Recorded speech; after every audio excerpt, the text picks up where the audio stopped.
Success belongs to those who dare to achieve it. Hello, aspirants. I hope you all are doing good. So, my name is Tarandeep, English instructor at MAS. Students, today we have Mantasha, who got 4 times recommended for FCAT entry, and she has talking about Mantasha. She has done her MSc Physics from Bareilly College, Bareilly, and today she's with us to share her success journey. So first of all, welcome Mantasha to MAS. Thank you so much, ma'am. And students, for your knowledge, let me tell you, yesterday the merit list for FK entry was out. And to our good news, Mantasha got selected for the education department. So Mantasha, how's the feeling? Right now, I'm feeling really overwhelmed and happy that finally I have made it. And it was a very long journey, and it took lots of efforts and lots of patience as well. And finally, I have made it. So yeah, it's a very good feeling. It feels like finally my dream has come true. Indeed, it is actually a very beautiful feeling. So Mantasha, can you just tell me that why only Air Force as a career? So earlier, when I was young, when I was in school, I always liked outdoor activities, and I never wanted to be in a field where I remain under same roof for the whole life. I wanted a life full of adventures, right? So later on, when I joined NCC, I was NCC captain in my school. There, I got a lot of exposure of defense forces. There, I decided that I will be going for flying branch of Air Force. So yes, I did try for flying branch, and I was selected as well.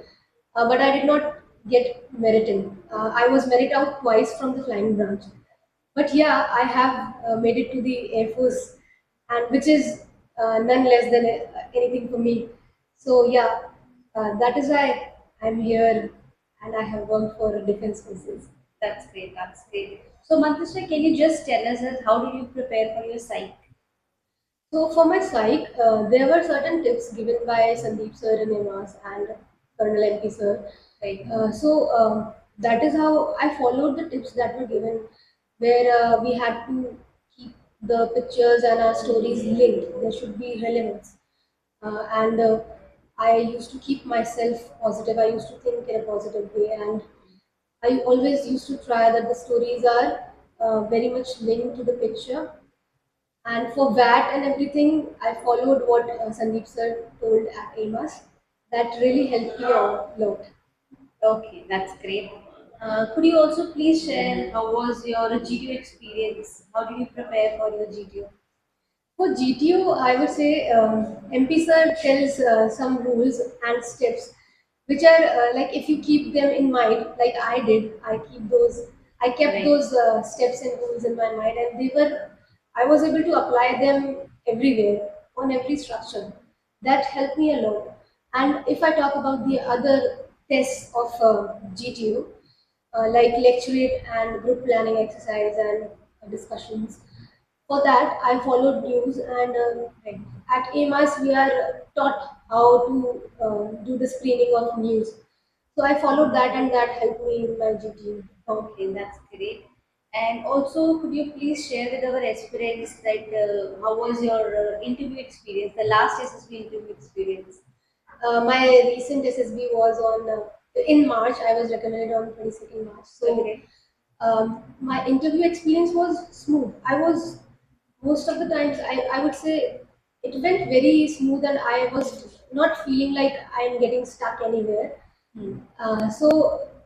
Experience for my personal interview was really good. Yeah. So Okay, that's great. And also, please share about your conference procedure. How was it? How you felt? before my conference, I had to wait for some time, like around 10 minutes. I had to wait. Okay. And then when I went into the conference room, I was asked certain questions like which were related to my school life, Okay. that what I did since I had mentioned it in my PIQ that I was in NCC. So they were asking Right. me questions related to NCC, and then they asked me how you used to manage the events. Like as I was NCC captain, so I had to manage certain things. So they asked me such questions and about my friends as well. And then they asked me about my future career options. That is how my conference went. It was a really good experience. Okay, That it looks like from your voice that it was really fantastic. So last but not the least, Mantasha, I would just like to know that what do you recommend to our SSB aspirants? So one thing that I would recommend to all those who want to join defense forces, or even if you are not willing to join defense forces, it is like a general thing that I want to say to everybody. Through my experience of 4 recommendations and a long journey of 4 years filled with failures and successes, I would say that it is very important for everybody to know yourselves. You should be knowing who you are, what you are doing in life, and why you are doing in life. Whatever your decisions are, whatever you're choosing to do, you should be very clear with your decisions, and you should be very clear why you are doing this. And if you haven't done anything, why you're not doing that. And you should be knowing about the environment that you live in, your surroundings, your family, and if you're willing for defense forces, then the field that you're going for, the organization that you're going for, that I would say. And yes, keep working hard. And the topmost thing that you should keep in mind is that you can do it, and believe in yourself. Keep working hard in a right way. So that is all that I would recommend to the aspirants. Thank you so much, Mantasha, for joining and sharing such valuable tips and experience journey with SSB aspirants. Best wishes from Team Emas. Thank you, ma'am.